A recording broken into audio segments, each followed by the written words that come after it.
I'm muted. Sorry. Hello. What I was saying is felt welcome to the weekly Monday stream, where sometimes I start muted, but more often than not, I don't forget to turn on my mic. It's the first thing I do today.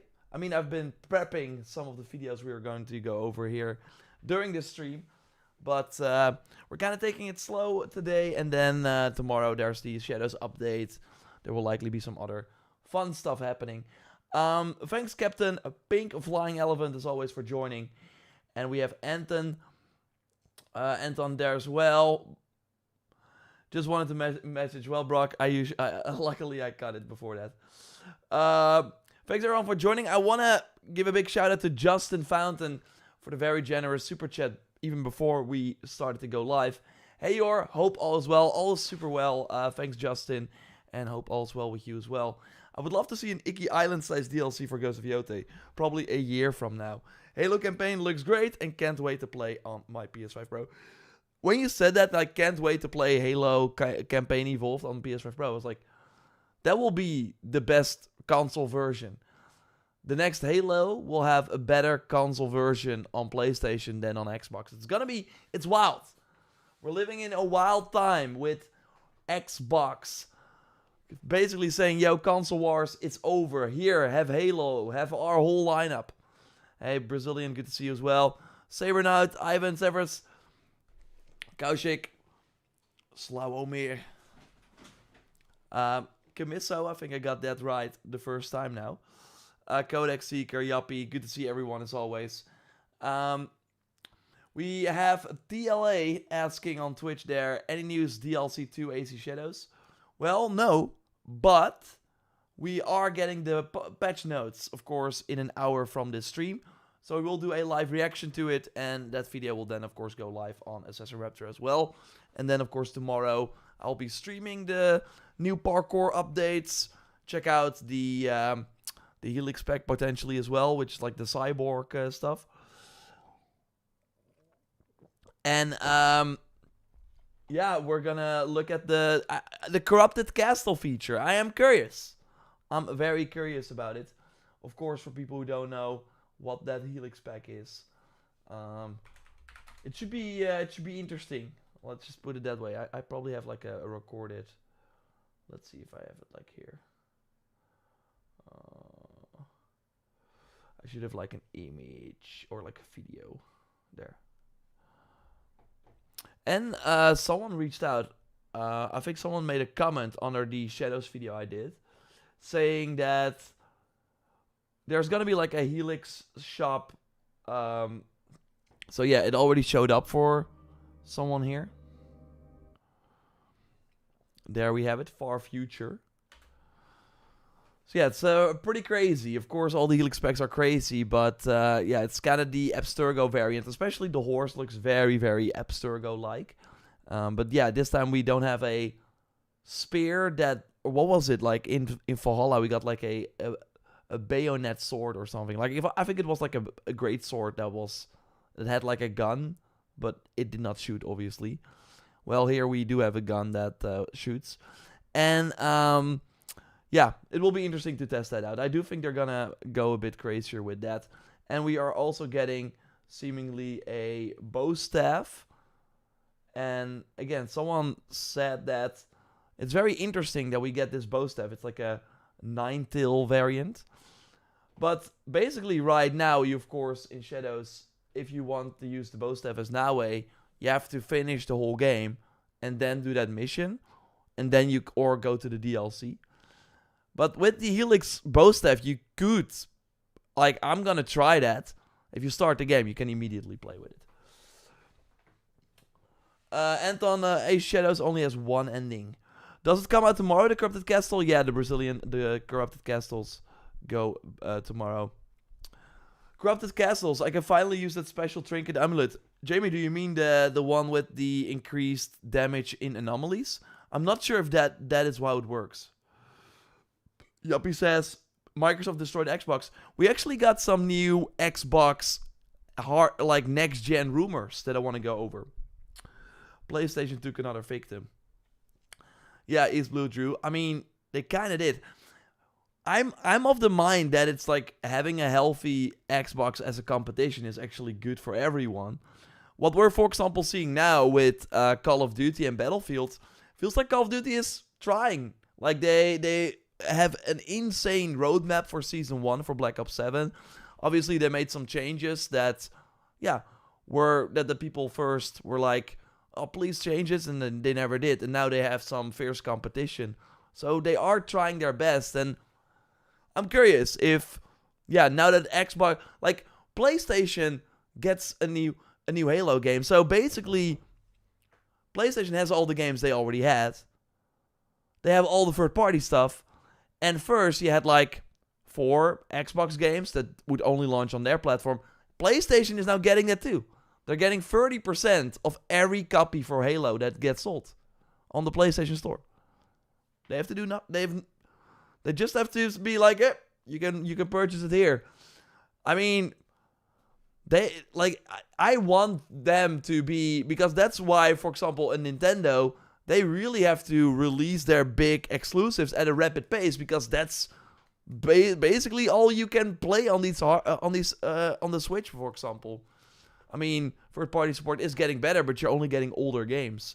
So if you want, like, Nintendo has to get a good pace going, and it feels that Sony can just be like, do we have to release exclusives anymore? Because people are buying the PlayStation 5 anyway.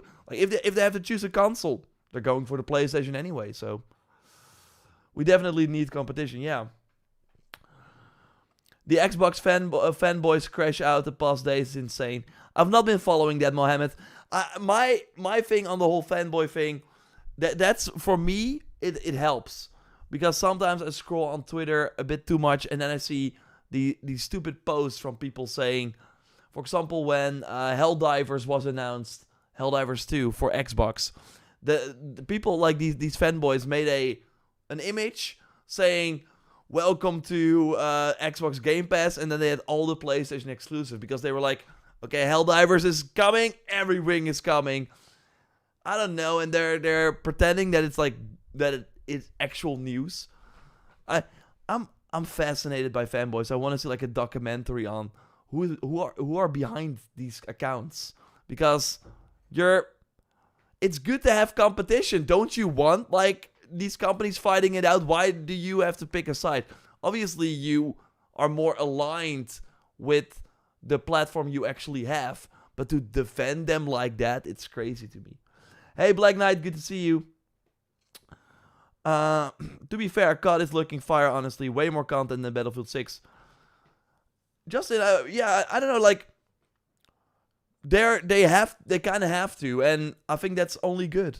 I mean, I would argue, like I said in the Ghost of Yote versus Shadows video, COD and Battlefield, they're kind of different games for kind of different type of shooter players. So, but yeah, Call of Duty, they're launching like 3 zombie maps or like 2 in Season 1. That's crazy.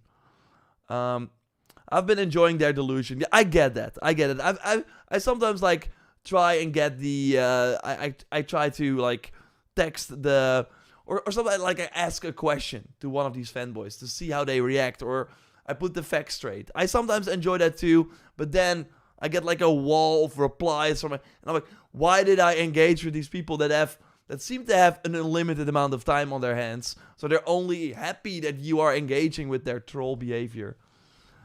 Kaushik is saying next gen Xbox, basically PC, yeah. And I said like, okay, people are now going for PlayStation. I do think if these leaks are true, and we're going to discuss that in a moment, that we are going to see maybe Sony maybe Sony's hands will be forced as well. We will see. That would actually be a good thing. I just want a new God of War, please, PlayStation. They will do it. Hey, Fessy, Blazing Flame, good to see you. That's what I've been thinking. More competition leads to better games and more games, for sure. I mean, we've seen it with Ubisoft as well. They had a hard time selling their games, so they dropped the whole Ultimate Edition for $110 and the Season Pass and all that sort of stuff. They gave the first DLC away for free for everyone who pre-ordered, and They're not doing a season pass anymore. And yeah, it just 2 additions. Do you want the basic game? They did not go to $80 yet. So yeah, the people having a lot of competition. Like first, back in the day, like 10 years ago, Ubisoft was one of the big kids on the block. Like they put out a game, people would be standing in line. Times have changed. So now they have to look at, okay, what do people actually want? And let's accommodate for that. Hey, Overhyped Gamer, good to see you. Can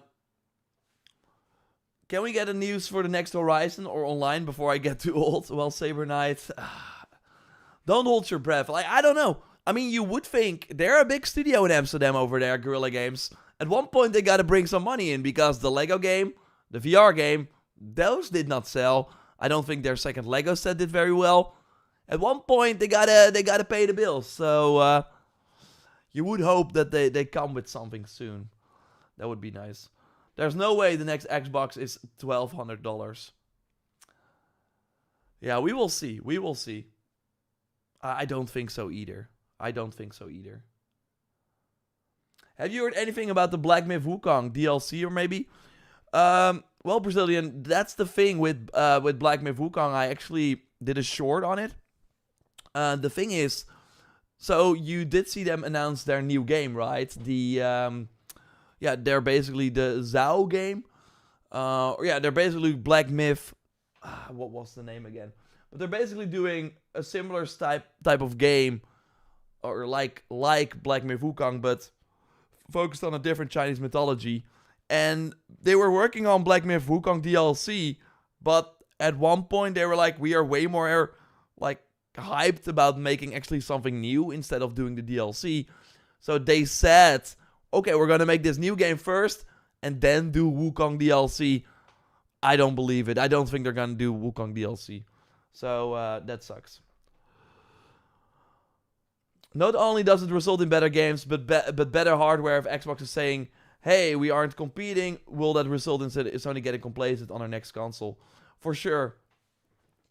Now, another interesting thing about the whole debate as well is that, and like, it does seem now with the PlayStation 5 generation that Sony's kind of competing with itself by having the barrier to entry be that high. Like, if you want to get into the PlayStation ecosystem right now, so get a PS5, $550 is what you're looking at, or maybe less if you can get like a Black Friday deal or anything.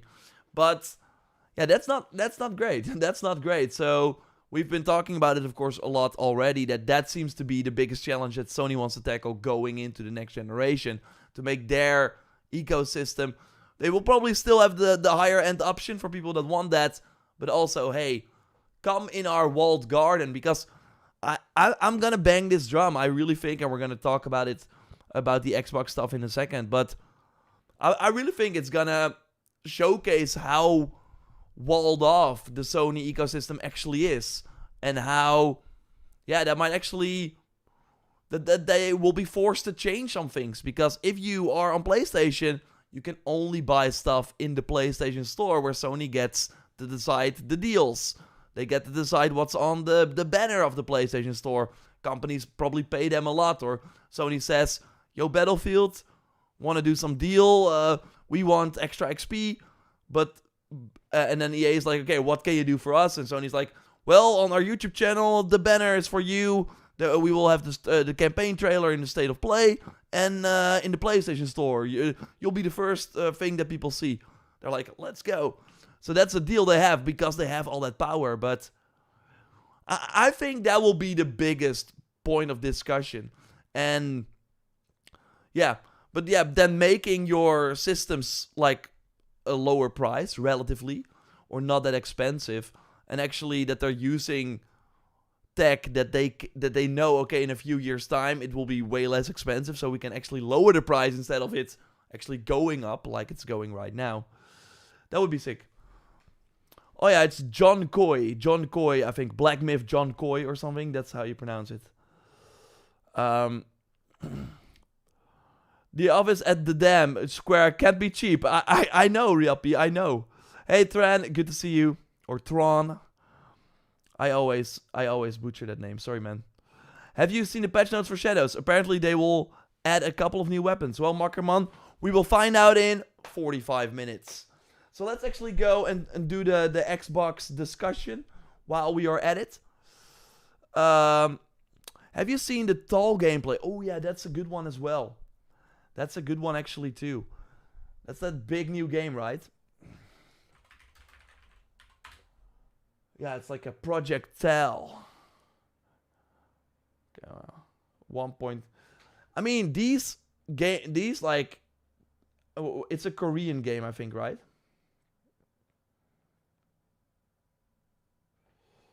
From who's the developer?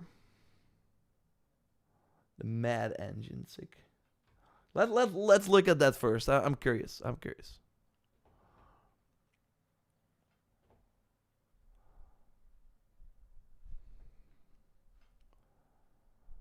People have been reaching out about the Tell, Project Tell. Let's watch the trailer together. That's a 1.2 million views already on the PlayStation channel. Big new single player game, I think.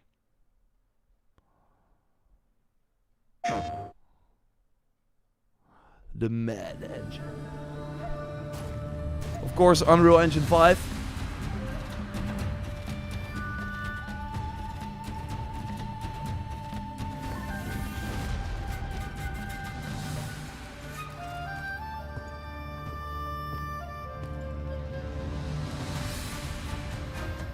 Okay, I'm already liking the... and it doesn't look... like, I can see this being a game. It's not like, oh my god, this is not real. This... yeah, totally looks like a village or you can explore. Really getting kind of Monster Hunter vibes from the blade here on the back. And of course this looks kind of wild, so it's probably open world. We're gonna look at some more info in a moment.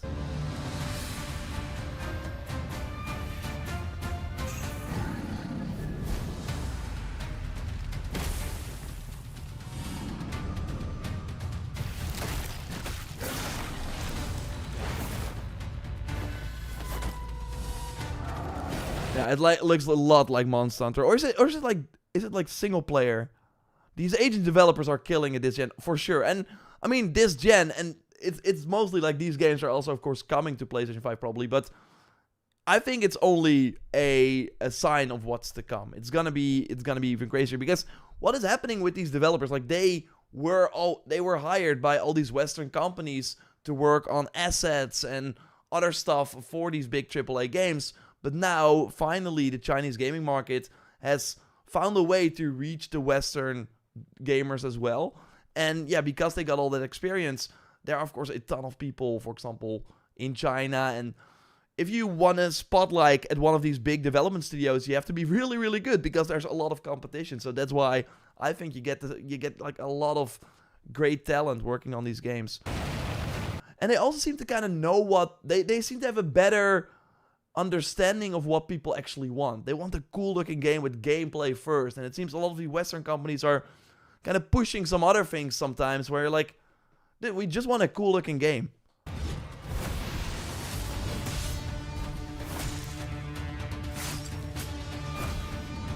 The monsters in this game are really cool.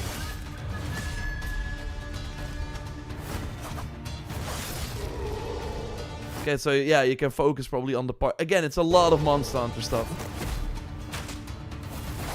I thought people say Dragon's Dogma, and I kind of get that too.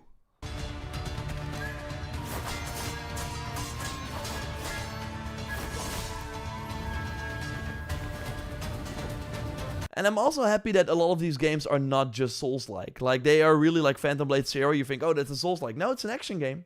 But it sure has some Souls-like elements. But I'm happy that we're moving more into the Stellar Blade type situation where it's just a really like fun action game instead of being a, oh, you have to beat your head against the wall for 100 times to beat the boss. Again, these bosses look insane. But yeah, it seems to be a lot of like arenas where you're just fighting that boss.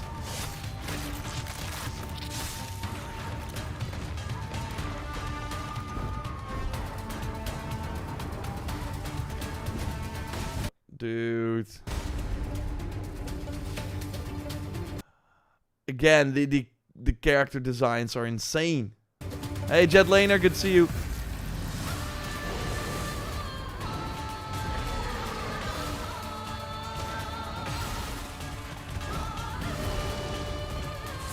And that's my only thing that I'm already seeing is all the arenas kind of look the same. It's just that like circular thing, just a plain area, like there's nothing really going on here.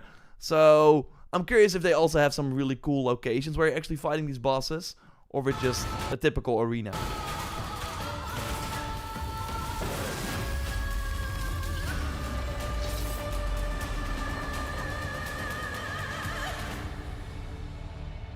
Yeah, looks great. Looks great. Let's see if we have some information here. Single player, open world action RPG. Okay.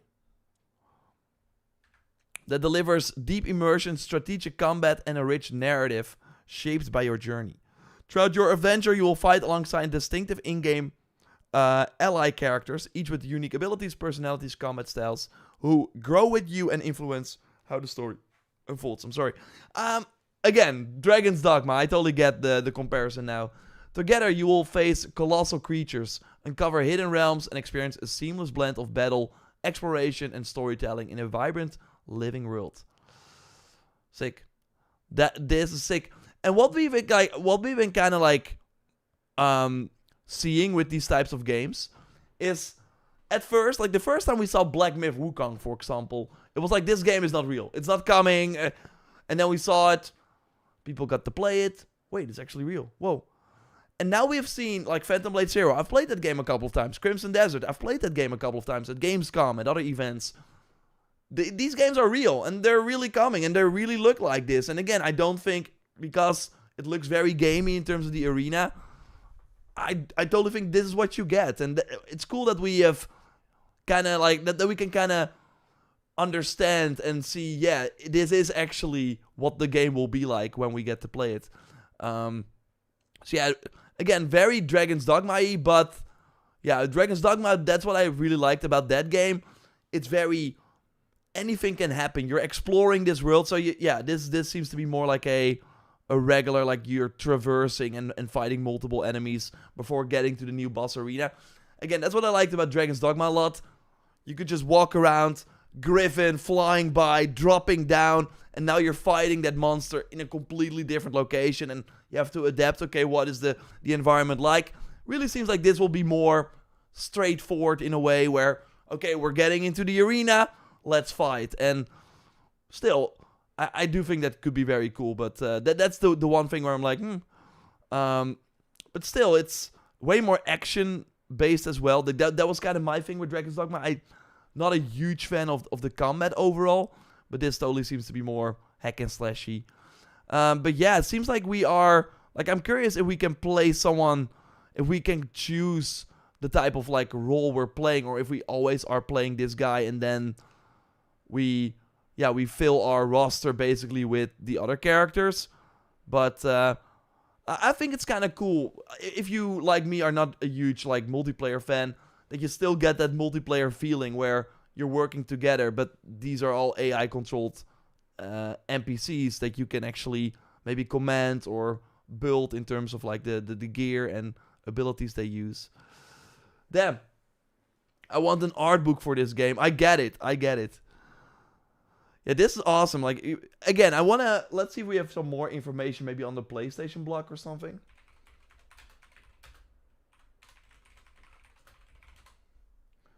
It's also kind of weird right now.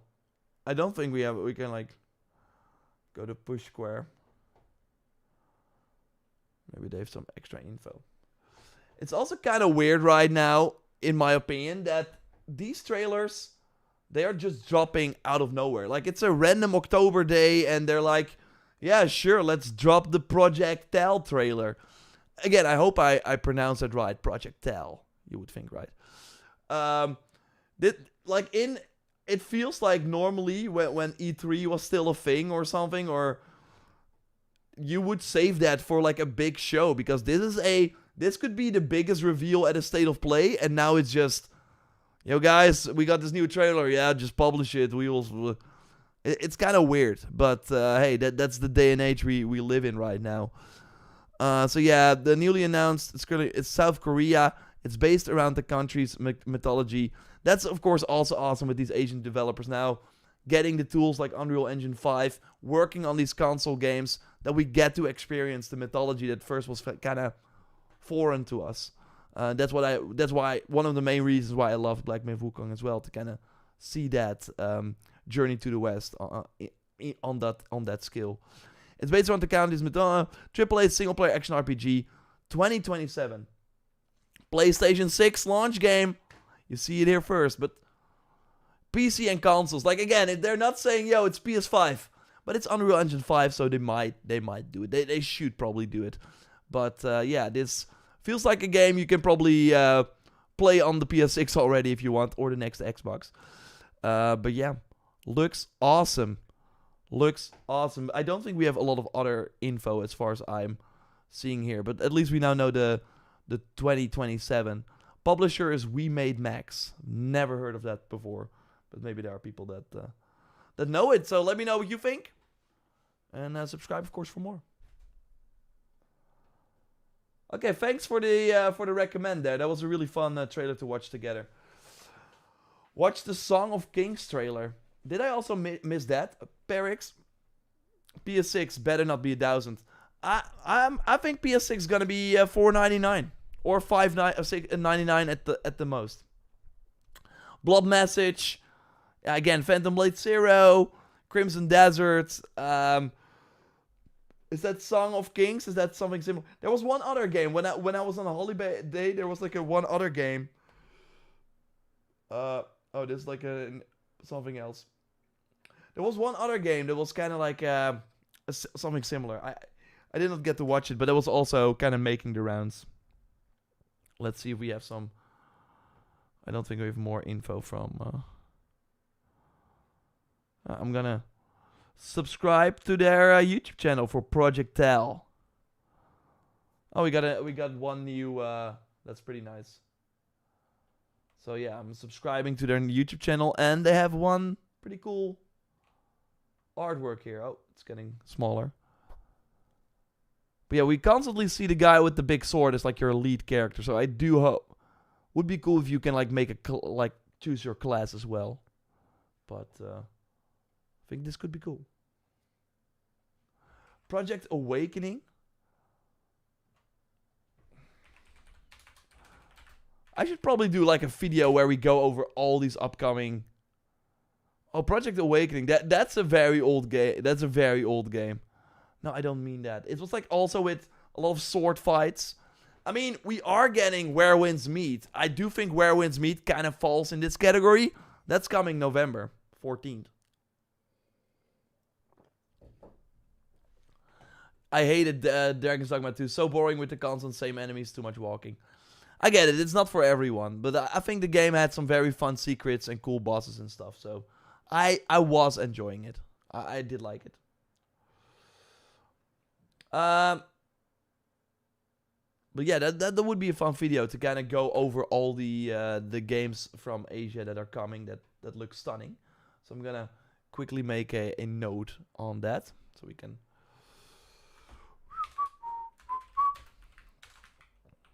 Big AAA games coming. It's free to play, right? Where Winds Meet. Yes, it is. Memphis Blue. It is. That will be a fun one for sure. Looking forward to that. Have you played it? Yeah, I played it Where Winds Meet. I played it like a long time ago. But they have had some other betas and stuff that I've not tried. But I did watch some videos, and yeah, it seems to be Ghost of Tsushima, but set in China. Way more mythical stuff, like way more over-the-top moves and stuff you can do. I think it could be cool. Like, it's a free-to-play game. I'm at least going to try it. I do think it has a lot of content, at least at launch. So, Wuxi the Wayfarer. No, let's see, Grace. If I have seen that. Wuxi? I think that is what I mean. I think this is the one I mean. Yeah, this is the one I mean. Yeah, good one.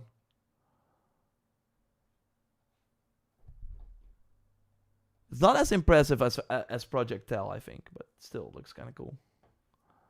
Yeah, this dropped during my holiday, so I saw some people talk about it, but...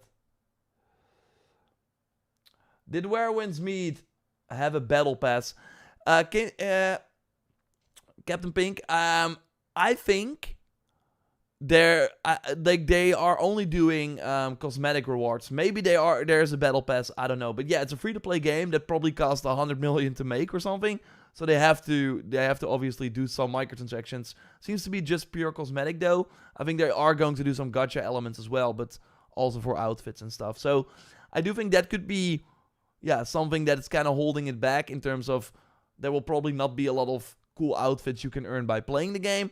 But if that's the only thing, and you can get all the weapons and you don't have to grind a lot, like that would be my biggest turnoff if it's really like an MMO single player game where, yo, do your dailies every day, and oh no, you cannot do this activity because your currency is low or something. I just want to play the game, have a good time, and then spend if I want to buy some outfits or something. Hey, Blazing Flame, do you think Spider-Man 3 will be cross-gen or PS6 exclusive if it releases in 2028, 2029? I think Spider-Man 3, they're probably going to do Venom as a PS6 launch game, and then Spider-Man 3 PS6 exclusive. That's what I would hope. That's what I would hope. Yeah, Daily's gonna turn me off as well. Yeah, we will see. Hopefully Splinter Cell Remake can still happen. Really hate how Ubisoft is treating Sam Fisher. Me too, Commander James Shepard. Good to see you. We're going to talk about Ubisoft as well. Let's immediately move on to the next topic because we got quite some other topics to go over. Wow, I'm taking a sip from my Mike Blazowski. Is that how you say it? Mike from Monsters Inc. From my tea mug. Onimusha, I would not count Onimusha. Like, that's from Capcom, Japanese maker. So yeah, this looks kind of cool too, but I have to see more. It's very cutscene heavy. What's the gameplay, right? Looks cool, could be awesome, but not Project Tal niveau. But yeah, I'm gonna put it in the list for sure for these games that will be fun to discuss for sure. Is the TJ finally the moment when we're gonna see the God of War Metroidvania game? That could be, Ivan. Could be. No Blazing Flame, they don't know what the second remake is, but I hope it's the first game. Okay. Let's get into the news. Let's see. God of War. I'm gonna do this one first. Let's reach the apocalypse.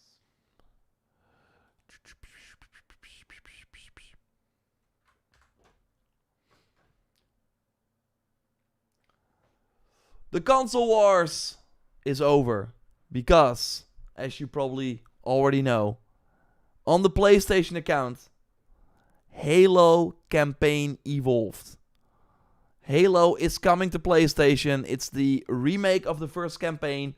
They're adding 4-player co-op, split screen on console. Yeah, of course, it looks way better. They're adding 9 new weapons from across the series to this campaign. Yeah, the 3 new prologue missions. They're really remaking it, and yeah, it will of course be wild to play this on a PS5. And yeah, the PS5 Pro version is likely the best console version they're gonna put out, so that's also crazy. But obviously, it's also coming to PC and Steam and other PC platforms, or Xbox and Steam and other PC platforms. So big stuff. But what does that mean for the future of Xbox? Because at this point, you're like, why would I buy an Xbox if I can play all these games on PlayStation as well? And I really think that with Halo coming over, we already had Gears, we already had Forza Horizon. There's no discussion anymore. Blade, Fable, Gears of War E-Day, Starfield, they're all coming. Every Bethesda game, they're all coming to PlayStation. Maybe not all day one, because Forza Horizon 6, for example, is not coming day one. I think that it's just for technical reasons, that they just cannot make a PlayStation version at the same time and still launch in the window that they want. But yeah, eventually all these games are coming over. But Microsoft still has a plan, that they are not backing out of the hardware business. And we actually have a brand new report here from Jess Gordon at Windows Central. A link to this article is in the video description for if you want to read it for yourself. I want to go over some of the things that I found very, very interesting. So basically, what is this next Xbox going to be? And I still think that even though we could say, okay, Xbox is out, especially during the Xbox Series generation, like the Series, they even raised the price again. It's more like a Series X with a 2 terabyte hard drive is the same price as a PS5 Pro, even though the PS5 Pro also has a 2 terabyte hard drive. It doesn't make sense anymore. We learned that Xbox needs a 30% profit margin on all the things they do, so that is likely what it's costing. All the price increases, Game Pass, of course, going up.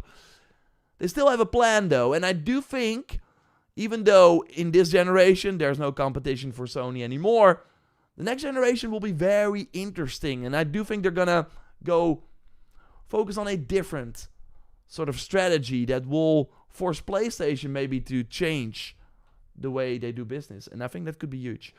So yeah, as many of us have to come to expect, the next Xbox will indeed run a full-bore Windows with a TV-optimized console-style experience layered on top. I'm told that Microsoft still plans to make its own Xbox handheld eventually along the lines of the new plans, because of course right now, and I'm gonna grab it real fast, they of course did the Xbox ROG LIX, and yeah, I'm gonna boot it up as well, because this is actually, as I've been saying as well, this is a proof of concept. This is what the future of Xbox will look like. Not in particular like Asus related, but in terms of like ease of use and what the overall platform UI will be and philosophy behind it, basically. So if we go back to the article, indeed, the Xbox Li and X with a full Xbox or Xbox full screen experience is essentially what the next Xbox will look like. Similarly, the Xbox full screen experience will allow you to exit out of full Windows if you want to and run competing stores like Steam, Epic Games Store, Microsoft's own Battle.net, the Riot client, etc., etc. They even know that you can run Adobe or Microsoft Office on the next Xbox. Again, it's basically a PC, but it's better. Like, this is really only a PC. But the next Xbox will still be an Xbox. Let's continue. Where the next Xbox will differ is that it will feel like a traditional Xbox out of the box. If you choose, you can remain fully inside the Xbox ecosystem and never touch Windows itself. Exiting out of Windows will be for those who want to access the game traditionally not available on Xbox, including PlayStation games on Steam. Yeah, you will be able to play Spider-Man 2, basically all the games Sony released. Just like here, like for example, here, if we go back to the Li, you see the Spider-Man icon here. Like, that will be the thing. You will boot up your next Xbox. Yo, these are the games you have installed, and they can be on Steam, they can be on Game Pass. So yeah, including Sony games, which of course is kind of wild. Yeah, you'll be able to run PSC titles, Ghost of Tsushima, next Xbox. You'll be able to play World of Warcraft. Okay.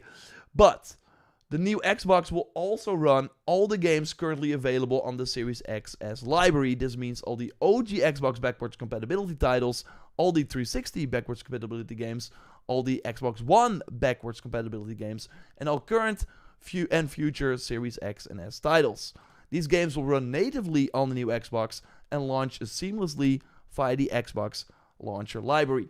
Because that's not the case on the ROG Xbox Li. I bought a lot of games on my Xbox Series or the Xbox One that I cannot play here because it only sees my PC library. But that should change with the new Xbox, which is kind of huge. But it gets more interesting, and this is where I think they might force Sony to change as well, or at least it will be a big differentiating factor. So yeah, they say, okay, it's still, like, it is a PC, but they will fix things like compiling shaders. I'm a console gamer when I sometimes boot up a PC and I'm like, what am I waiting for? They're compiling shaders for like 2 minutes every time I boot up the game. That's weird. Should not be on the next Xbox. Right now, I'm told the current plan for the next Xbox specifically is to have no paywall for multiplayer. it wouldn't make a lick of sense for a PC to have paid multiplayer, particularly since it would create a strong incentive for players to simply install Steam instead of use the Xbox ecosystem on the device for online games. It remains to be seen if that plan actually plays out into the reality. That's of course huge. If you have 2 new consoles coming into the market, and on one you don't have to pay for online, and for the other on PlayStation, like Sony is not going to drop that requirement. They're making bank on PlayStation Plus. Xbox, of course, making bank on the Game Pass side of things as well, but yeah, you could argue that their whole strategy, I don't know the numbers, but I would imagine that people on the Xbox side, if you are playing online, if you are an engaged person like that, you might already have like a higher tier Game Pass already to also get access to some of the older games. Maybe not the premium, like the new $30 level, but still the $15 level could be the thing. For PS Plus, the essential thing, because PS Plus is just really like it's extra and premium, it's really just an added thing for people who want a big library of games. A lot of people just have it for the online multiplayer, and if Microsoft can come out and say, yo, on our platform you can play the same games as on PlayStation, but you don't have to play for online, that could be pretty big. And again, another big thing that we've been saying as well, and that is also the case here on the Xbox Ally. Like, if I go to the apps here, my apps, you see all the different game stores. So basically, if you own the new Xbox, you can be like, okay, this game is now out on Steam, or I'm basically looking for a particular game. I can go to every freaking store, see what the best price is, and buy it there. On PlayStation, you are stuck with the PlayStation Store and whatever Sony feels like to charge you for that game.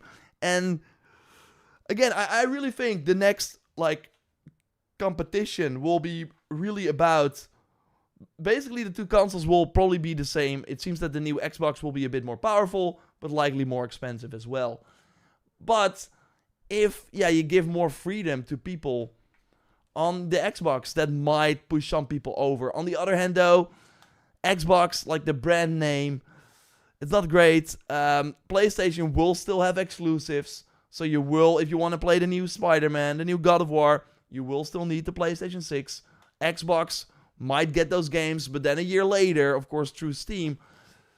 I don't know, man. It's gonna be fascinating. You would also think that if these games can be bought through Steam on the next Xbox, why not make an Xbox version if you are Sony, right? At one point.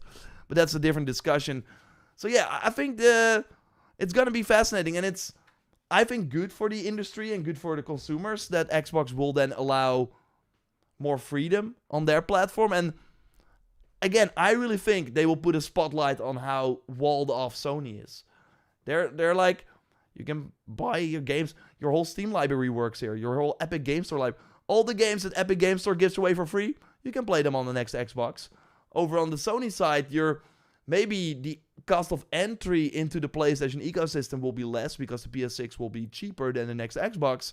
But once you are in the ecosystem, you'll be spending way, way more.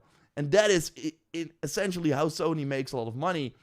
And for Microsoft, they just want you in the Windows ecosystem. Because even if they give all the apps, like even if you can play all your Steam games, you're still, every time you boot up the Xbox, reminded of all the Game Pass deals they have and other games they can still like directly communicate to you. So that's why I think it's still valuable for them. So yeah, I really think the next generation will not be about graphics. Yeah, it will still be about the games. Sony will have games you cannot play on Xbox, and in the end, it is about the games. But there will be people that maybe don't really care about that and will be like, okay, but I want to have more choice. Whoa, all my Steam games work here? That's appealing to me. I'm really curious to hear your take, of course. Let me know, and subscribe for more. Will Sony ever let access Steam? Hell no. On their console, no. Again, like Sony's whole business model right now is getting 30% of games they don't own. They make the most money from FIFA or I mean EA Sports FC, GTA Online, Call of Duty, because they, or Fortnite, all the people that spend Battle Pass money on their platform, they get 30% for that. It's not, they do nothing. They of course host the game, and that's all there is. So I really think it will be a big discussion at one point. And what if big games leave? What if Fortnite is saying, okay, I mean, PlayStation is still a huge user base, so it will be hard. But they did the same with Apple. They were also like, yo, Apple, we're not gonna launch Fortnite anymore on your platform because you're taking 30% for doing nothing. Of course, PlayStation does a bit more. They sell their console, etc., etc. But if they are the only person next to Nintendo, but they are on their own island, if they are the only person who's like, we have our own walled garden and you gotta abide to our rules, and on the other side, on the Xbox side, it's, yo, a free market, do what you want. I do think that will put some extra spotlight on, the marketing practices or like the business practices that Sony is doing that is, in the end, not good for the consumer, I think. Big Blue, I agree. Do you think they will eventually allow Game Pass on PlayStation? Maybe that will be for Sony. If they, maybe at one point Sony's like, okay, we will do Game Pass. I don't think it will change much. With how expensive Game Pass is now, I don't think it will change much.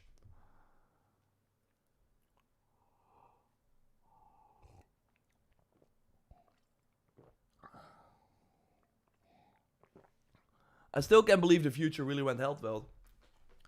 Well, Ismail Drew, it is interesting. Like, what is basically happening is the tech is getting better and better. So obviously at one point these handhelds can run the modern games.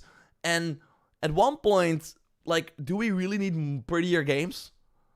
Like, at one point, what we're seeing now, the most popular games are games you can play everywhere. And they are not the most, like, with the best fidelity. So yeah, the tech for handhelds is getting better and better.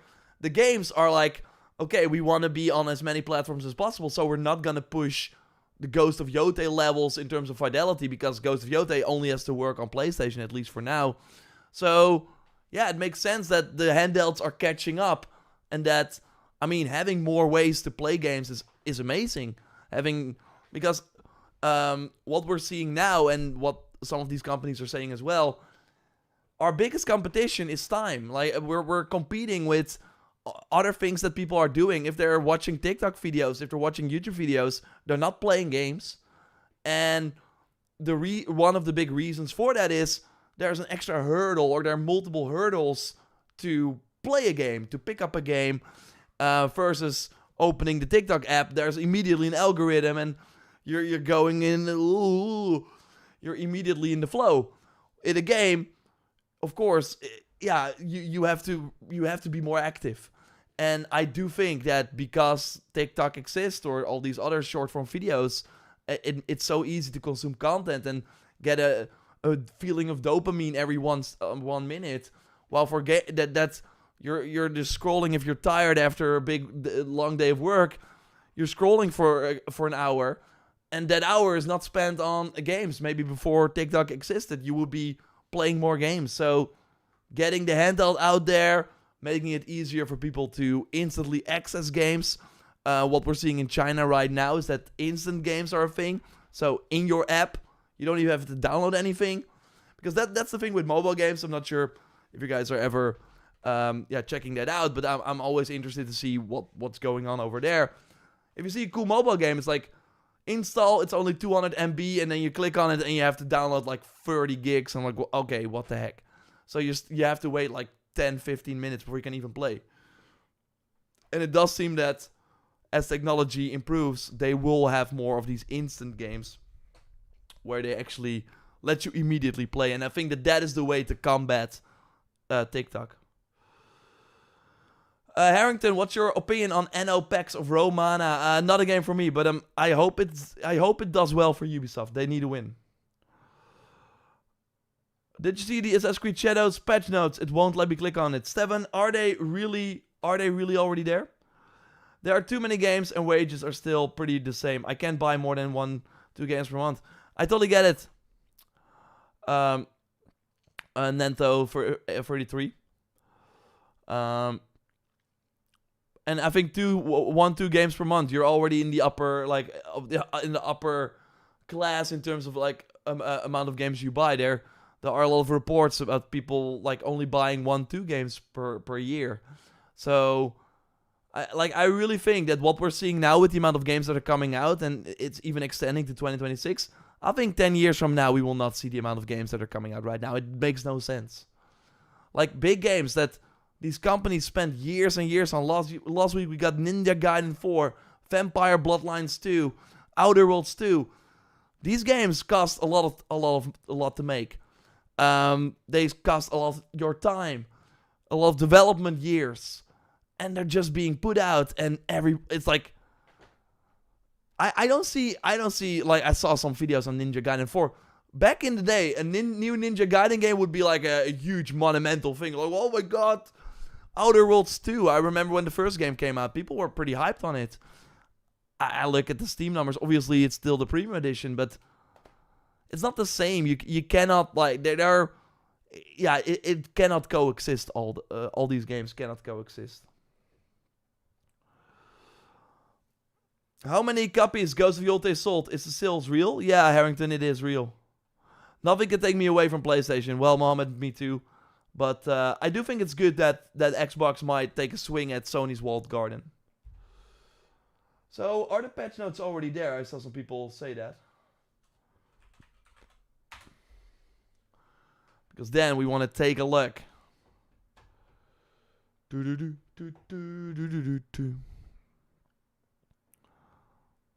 Ah, yes. Yeah, the patch notes are here. Woo! Let's see.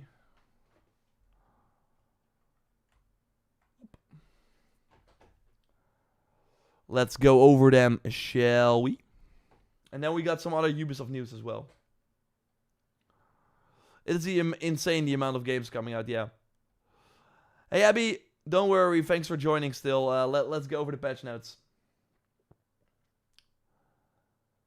We just got the patch notes for the brand new Assassin's Creed Shadows update that is dropping on October 28th. New parkour improvements, a new repeatable activity, and probably some other changes as well.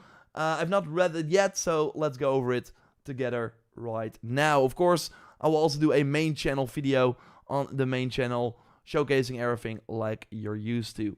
So yeah, it comes in. It's pretty, not very sizable.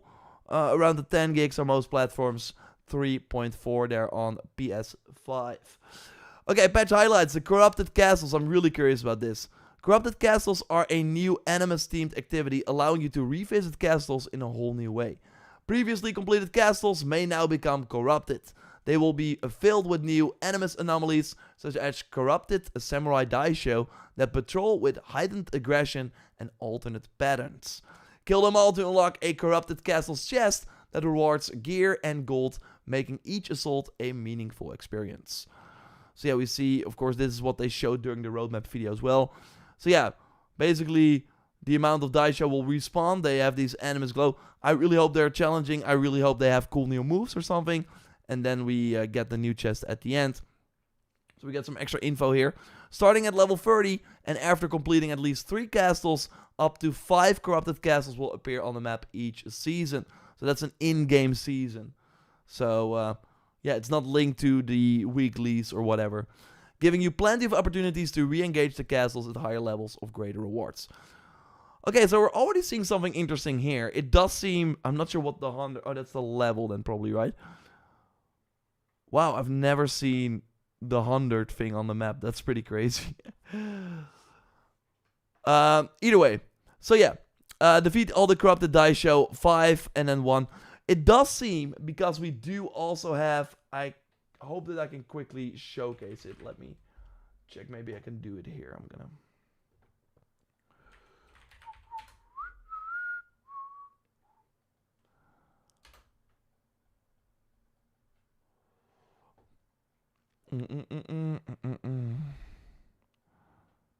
So here we have the footage of the corrupted castles. We see the daisho. I actually want to go here. So here we see... Oh. So we see the footage of the corrupted castles. We see the die show right here. And then the chest. I think they will show the map as well. Yeah, there we go. So this is interesting. Because what we're seeing here is... Okay, this one has 2 die shows. So you get 2000 XP and a blue chest and 1 gold. While for a 5 die show castle... And, yeah, you get a purple chest with a 3. And, yeah, 3 gold. So, what I said during the reaction video, it seems actually smarter, if you are going to do a New Game Plus run, to only focus on the highest rank die show castles, because that will give you the best rewards. Of course, I will be streaming it as well. I'll be checking it out, talking about it in the video, and kind of come up with the best strategy for this. But yeah, I'm really curious what the rewards are. Plenty of greater rewards. Did they also say the amount of rewards? Yeah, gear and gold. I'm really curious. Is it like random gear? I do think it is Animus themed gear. We will see. But yeah, this is a pretty cool feature. I really hope it delivers. Then we also have the new parkour update. We've listened to your feedback and we're coming back with more. The team has made some tweaks and improvements to enhance your experience traversing feudal Japan. So yeah, we kind of went over this already, but let's quickly go over it. We're adding a new toggle option named Advanced Parkour that gives players more freedom of expression. When toggled through the gameplay menu, it removes all the parkour barriers, meaning you can perform side and back jacks from any height, time to risk life and limb for those death-defying parkour runs. So basically... Right now, there are safeguards in place if you jump from 10 meters higher. But now, if you enable this setting, you can jump from any height. The game will just let you do that. Of course, use the Egan roll to negate fall damage as Naue. But yeah, as Yasuke, it should be... you can probably fall to your death a couple of times with this. But yeah, that's pretty interesting. Of course, what I meant is that I already went over it in the roadmap video. And we'll, of course, showcase it in the regular patch video too. But let's... continue and hear what they have to say. The advanced parkour option also brings refined controls for side and back ejects. Pressing parkour up while jumping to the side or back will still give you the height to reach your landing spot. This has not changed since the previous parkour update. However, if a decent landing spot is not available, you will now launch sideways or behind as far as possible without any height restrictions. So that is also nice. That basically, the game is giving you way more freedom. Right now, they were really controlling you. They were like, okay, we don't want people to be jumping around and not like, we want to like help them a bit. But with advanced parkour, they're like, do what you want. And if you are a really, advanced player, you know how to utilize that and can actually do some cool parkour stuff with that without being restricted. Performing a side eject with parkour, or basically they have some like, we have to... This is my age. No, we're very old. But yeah, of course, I kind of showcased these things already. So this is like the advanced parkour. Yeah, you can jump from way more height. And then, do the Egan roll to negate. Performing a side eject when parkour down will send you downwards at a sharp angle. Generally closer to your starting point, meaning you will never gain any height. The advanced parkour option enables subtle changes that we hope the parkour aficionados out there will enjoy. So yeah, basically this shows you, like, there's way more room. Right? I think before this, you would always go up, but now you can also go down, which is nice. General parkour improvement. So this is all without toggling the advanced parkour option. Vertical ledge grab, of course. Yeah, this is back, so this is really awesome. You can now do it from non-standing objects, first only from flat surfaces, so this really enables... Like, first, you could not make this jump. It was not possible. So, yeah, it enables way more, so that's gonna be very, very nice. Manual jump, non-standing objects, so basically also, you can do that hop, hop. I think it's with parkour up. Let's hear what they have to say. From the same non-standing objects, we are introducing a new manual jump option. This enables you to refine parkour experience by making creative shortcuts when running along rooftops or beams. This is not a full manual job. This only works from non-standing objects. So again, it's the hop. Normally you would kind of just walk and then eventually get up, but now you can make it more seamless. Directional ledge, catch ledge, and finally we're reintroducing a highly requested feature called the directional catch ledge. Simply press towards the nearest ledge and tap the parkour up button to catch that ledge and prevent your character from falling. This works from any height, and it is in particularly useful when combined with the advanced parkour option or when you overestimate your grapple hook dismounts. So yeah, this is awesome, and you can, I think. So yeah, now they grab this one, but if you find like a ledge before that, you can use that one. It's really up to you which one you grab, which is nice. And yeah, we will see that you can also do it from a grapple. So yeah, first you would always fall down, but now you can. I think this is like this is awesome. This is gonna be huge as well. So even though Shadows, of course, is not really made with parkour in mind, they really focused on creating Japan first and having that be realistic, and then they were like, okay, how can we make that parkour friendly? But yeah, still these things I do hope, and we will see when we get to play, you will still use them sometimes. Maybe not as often as in the older games, but I still think it will be cool. And oh, I'm seeing something new here. Gold weapons. Ooh. And what will also be interesting is that basically well, I really lost my train of thought because I saw gold weapons. And you would also think that because they're now adding all these parkour additions, of course, that they are utilizing and having them ready at launch for the next game. That would be great. Let's continue. Gold weapons. Okay. While the gold katana and long katana introduced in title update 1.1.2 are still bound to New Game Plus, we've added new gold weapons that can be earned by completing the following challenges. Tento, complete all the legendary Sumi-E. Okay. Bow, complete all the horse archery. Kusarigama, complete all the meditation. Naginata, complete all the kata. Kanabo, reach 100. Teppo, reach height at level 13. That is crazy. They look awesome.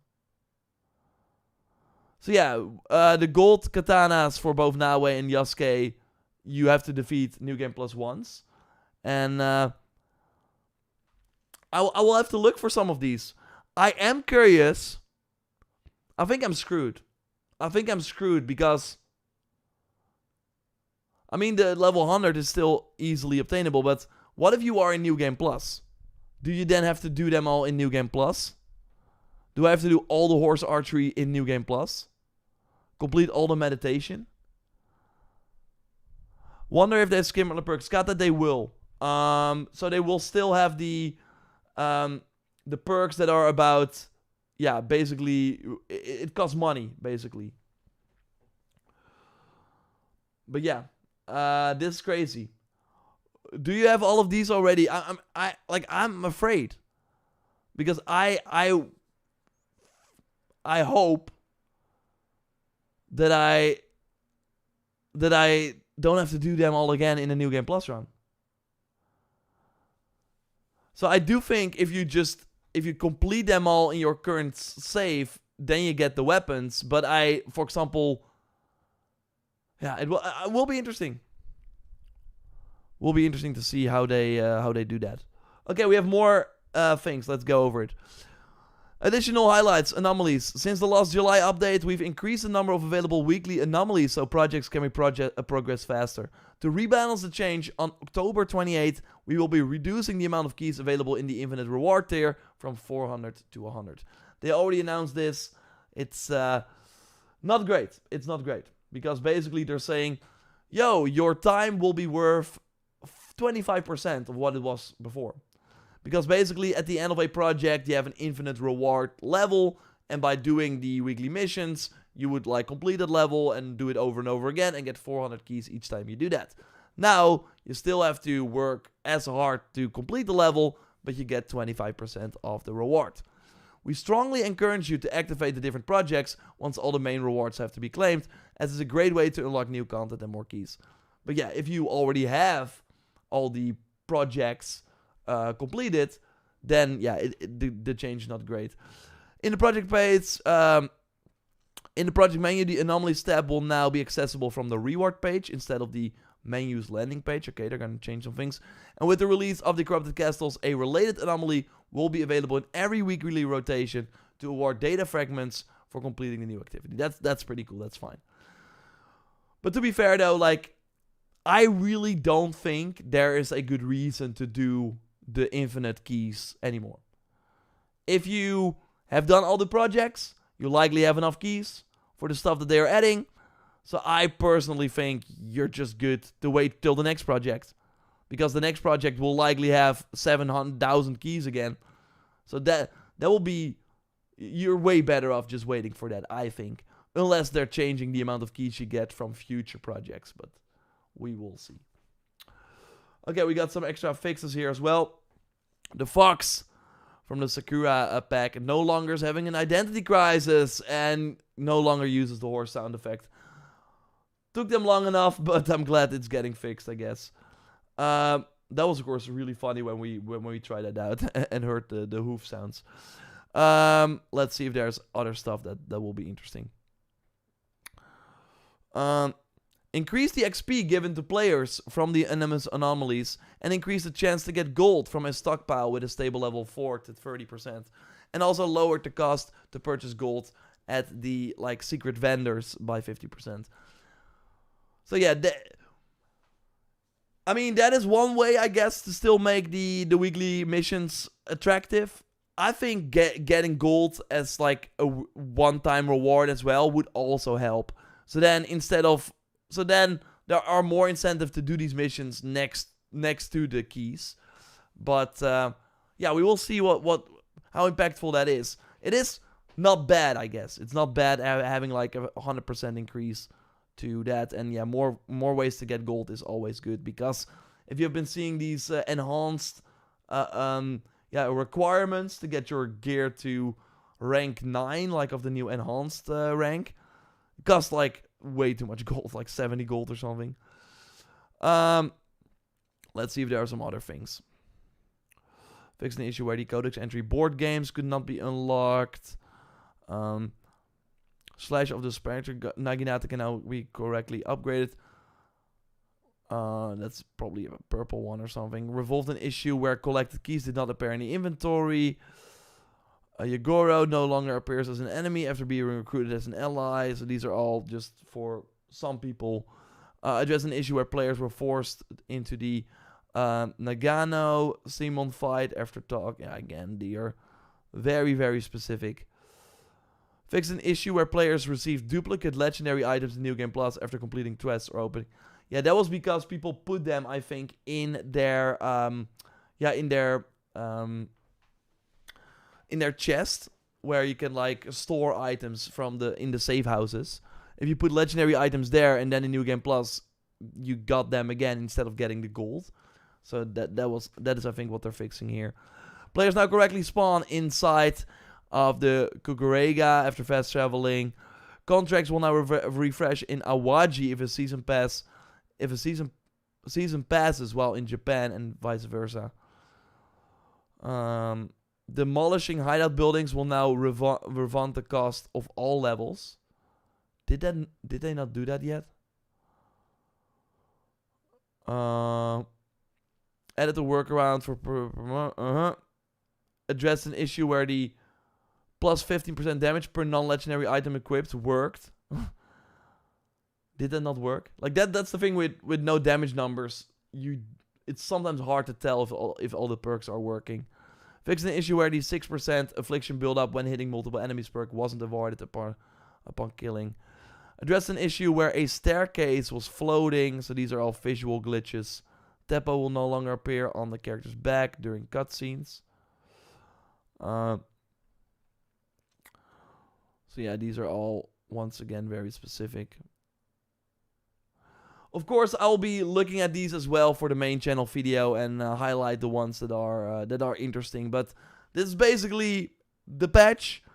The gold weapons are a nice addition, and I really hope the corrupted castles. I think it's weird that they're not talking about unique rewards that you get from it. I would be really, really disappointed if for the corrupted castles you're just getting gold and random gear, like purple drops that you already get right now. I want like specific gear that I can only get from this activity, like the project gear pieces that we saw for Yasuke. I would be disappointed if they don't do that. But in the roadmap they said new animus infused rewards. So that makes me think it is linked to the corrupted castles. We'll be streaming it, we'll be covering it. So of course subscribe to JorRaptor, but also the main channel. Link to that in the pinned comment, and I will speak to you soon. Goodbye. Of course, we're still here. Let me know your takes, of course, on all this.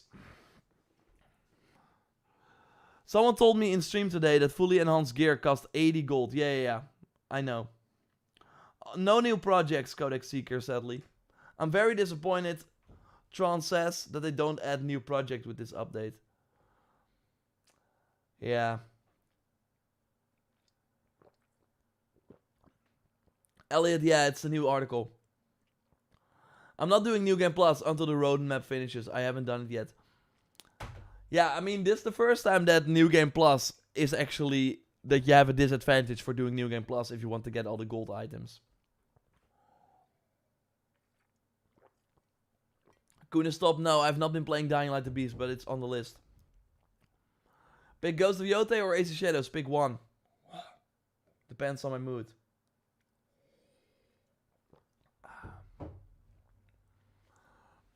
I might jump back in. I'm diving deep into Final Fantasy VII Rebirth now. Nice.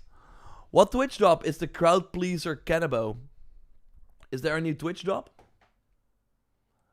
Because we are getting Twitch drops. Like there was always a Twitch drop.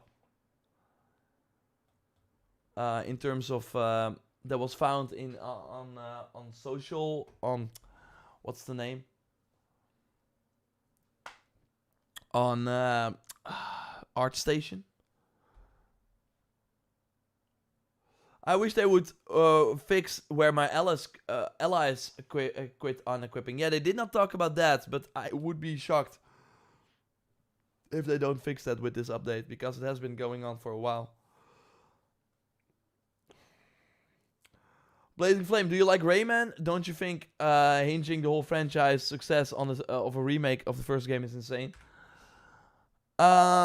Yeah, I think it's kind of insane, but on the other hand, if no one cares about the Rayman 1 remake, then why make an actual Rayman game, right? It does show you quite some things. Yeah, I can play it, Assassin's Creed Shadows Castles again. Yeah, me too, Stefan. I really hope it's fun. I'm gonna put up a stream for the main channel that we're gonna do it tomorrow. I'm looking forward to it. So I still have one more video that I want to record before we end the stream, so I'm gonna quickly grab that, and then that's it. God of War.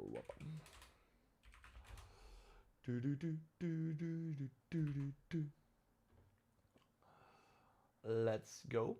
Hey Berserk, good to see you. Thanks for joining. I'm doing well, hope you too.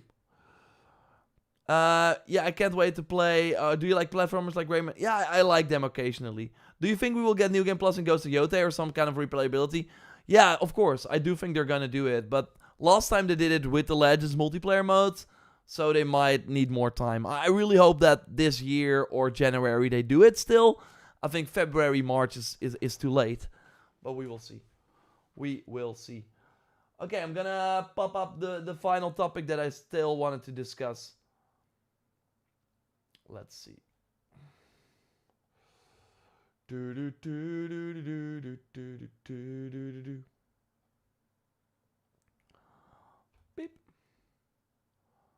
Beep. Beep. Beep. Beep. Beep. Beep. Beep. Beep.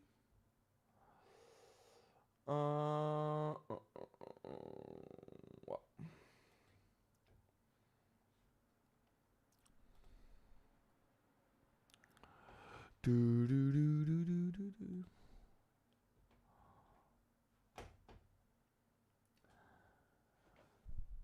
We got 3 pieces of bad news in regards to Ubisoft. we got 3 pieces of bad Ubisoft news to go over as they are We got 3 pieces of bad Ubisoft news to go over as they're still in their reconstruction phase. It has to do with Splinter Cell. The remake is not doing too hot. Big changes at Ubisoft Massive, of course, the developers behind The Division, but also Avatar and Star Wars Outlaws. And also another round of layoffs has been announced. I want to kind of go over it, tell you what it means, etc. So let's start over here. I know people are really sad about this actually, but Splinter Cell Remake game director reportedly quits. And I totally get it, because I think a Splinter Cell Remake could be very cool. So basically, we can also go to the LinkedIn page from the director here. Yeah. So he was the game director on the remake from February 2023 until September 2025.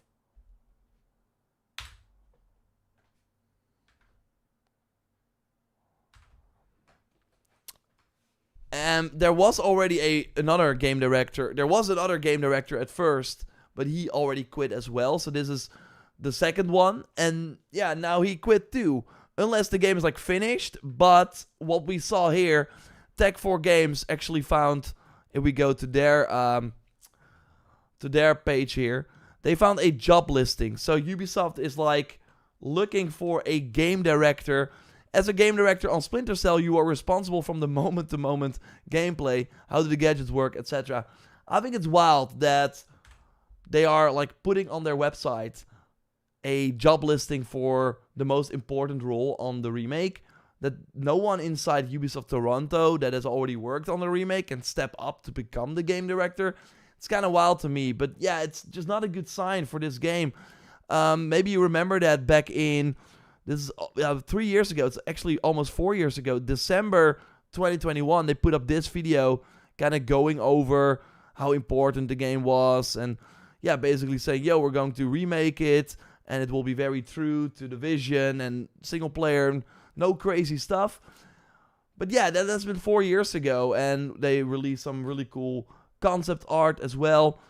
But I really think with a remake like this, you don't want to be working longer than 4 years on it, especially if you have a team of a couple hundred people on it. Ubisoft Toronto is big. So, at one point, it's getting very, very, very expensive. And then the amount of copies it has to sell before it's actually going to be profitable for Ubisoft, it's only going higher as well. And I don't know if they can actually pull that off. And what we know with Ubisoft is that they look at, okay, we're doing a remake. For example, they want to do that for Rayman as well. We're going to do a remake of the first game. Do people show up? Is it hitting our targets? Then we're going to greenlight an actual new game in the franchise. But yeah, they're kind of shooting themselves in the foot if this game needs 5-6 years of development time. And that's likely what we will end up seeing here, because it was planned for 2026 according to rumors, but if they're now looking for a game director, I don't see how they're going to hit that. So then you're 6 years for a remake of the first game. That's wild. So I wish the best. I really hope they cross, they can have this be a success for them. But the longer they work on it, the harder it, of course, is. And then we move on to something else. Ubisoft is asking the Division Studio Massive Entertainment staff to volunteer to be laid off. So basically, what is happening here is they put up a statement, and they are saying basically every studio inside Ubisoft, they have a ton of workers. They have way more workers than other big third-party companies, like publishers that are making way more money than Ubisoft. So they are little by little looking at their whole pipeline and all how they're doing business and how many people are working at what particular part of the studio. That, okay, is this making us money? No, okay, let's shuffle some things around. And the reality is, yeah, Ubisoft Massive had 2 failures. So let's first look at what they say, and then we can kind of go over that. So yeah, to support this transition responsibly,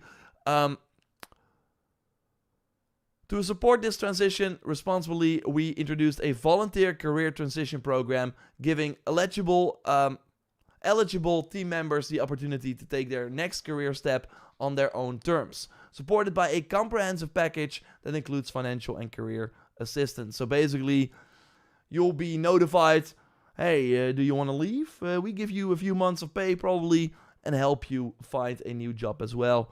Massive Entertainment remains fully committed to our roadmap and to creating great experiences for players around the world, including the Division 2, the Division 2 Survivors, which a extraction mode inside the Division 2, the Division Resurgence, which is the mobile game, and the Division 3. These projects continue with strength, focus, and ambition, and we look forward to sharing more in the future. So basically, they go from being a company, like a studio working on 2 massive AAA games, Star Wars Outlaws and Avatar, and still maintaining the Division 2 as well, to a studio that is only making 1 major AAA game, the Division 3. And as you see here already, Star Wars Outlaws has sold just 1 million copies in the month since launch. And, I think that does not even cover the marketing campaign for this game. They spent a ton on marketing for this. It's a Star Wars game, you think 10 million is probably the target internally, right? 1 million in a month. It gets crazier because if you look at the... so when it came out, it was number 3 in the US. You're like, that's pretty good for August. Pretty decent. But if you then look at here are the best-selling games of the year so far. So for 2024, it's not even in the top 20. Suicide Squad, Persona 3 Reloaded sold more than Star Wars Outlaws. That's crazy. Persona 3 Reloaded. Great game, amazing. Different skill, a different skill in terms of... I would not be surprised if the marketing budget for Star Wars Outlaws is more than the whole budget for Persona 3 Reloaded. And that game was on Game Pass as well. If you look at the top 20 best-selling games of the US in 2024, no Star Wars Outlaws. Nowhere to be seen. So that is crazy. Spider-Man 2 launched a year before that. And it's number 19. It sold Spider-Man 2. That came out the year before. Sold more in 2024 than Star Wars Outlaws, a brand new open world Star Wars game.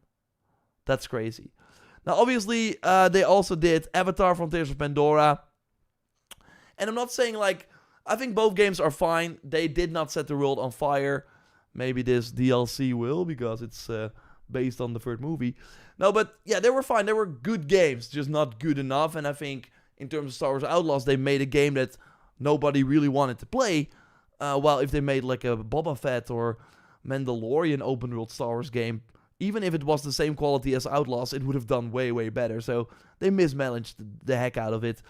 Avatar Frontiers of Pandora, of course, that game also pretty great. Not amazing, but that game launched 1 year after the movie, and since then there has not been a movie. So they are trying to capitalize on the third movie with a DLC, of course, coming out later in the year. But yeah, this is probably already done, so that's why they're after this DLC, and I'm mostly hyped about this, the third-person update. Yeah, they don't need all of developers. They're after this year, they're quitting Star Wars Outlaws. It's out on Switch 2. And they're quitting Avatar Frontiers of Pandora. They're only focusing on the Division. So, they don't need all the developers that they have at the studio right now. But yeah, what does the Division roadmap then look like? And this is kind of what it is. They have a lot of plans. And I really think, I do think them banking on the Division, I think it could pay off. There is a big audience still playing the Division 2, even though they fumbled the football there too, by having the game come out, supporting it, then dropping it, and then supporting it again. That's still kind of wild, but they did that, and people are still playing it. They did a DLC this year. So, I totally see there an audience. Destiny is dying, it's not doing well, and people want a Destiny 3. That's not happening, so if they're doing the Division 3, again, I do think there could be an audience for that. And if they finally apply all the things they learned from the Division 2 to the Division 3, then it could be huge. It could be a big thing for them. But we will have to wait and see. And then the other news story is real quick about the Red Link studio, the trial studio. They're basically laying off 60 max people. Of course, my thoughts go out to everyone affected. It's no fun, of course. I'm trying to kind of explain the business reason behind it, but it's still people losing their job, which is of course no fun. And yeah, they're working on 2 unannounced mobile projects. Ubisoft's still trying that. This was the most recent game they did that they cancelled. Of course, mobile is a completely different audience, but yeah, I don't know if Ubisoft can be successful in that space because they've tried many times, but they've not succeeded. So basically, Ubisoft is still in this transitional phase, but they're trying to put all their ducks in a row to create a hit because that is what they need. If I don't know, the next Ghost Recon hits, I mean, it's not going to be Splinter Cell probably next year. I think the Black Flag remake, that is probably the first big thing they got. It seems to come out before April 2026. I think that will help. And then it's really up to them to put Ghost Recon on the map again with the new game that is seemingly coming out next year. Put Far Cry on the map again. Like, that was a huge series. It's kind of died down now. Assassin's Creed, it's maybe the least popular it has ever been. Which kind of crazy to think about. If you like count starting from AC3.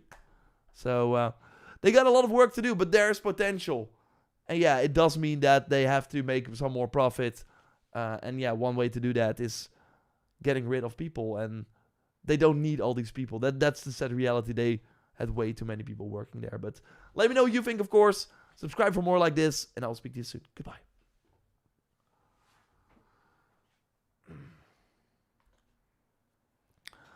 Kaio's asking, how do you think your videos about Yote is doing? Are the people excited? I think the videos for Yote are doing well, and what you usually see with these tips videos is that they do well over time as well.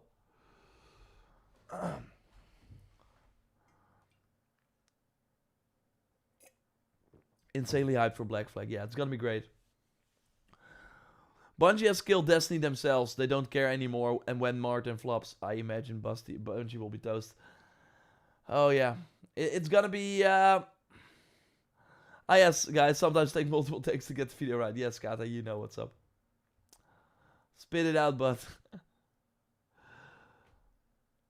but, yeah, we will see. I never count out Bungie, but they are in a tough spot right now, for sure. This is the end of the stream. I will be back tomorrow with the Corrupted Castles. Thursday with the weekly reset. And, yeah, cover, of course, all that. So keep an eye out for that. I hope to see you next week as well with another Monday stream, and I will speak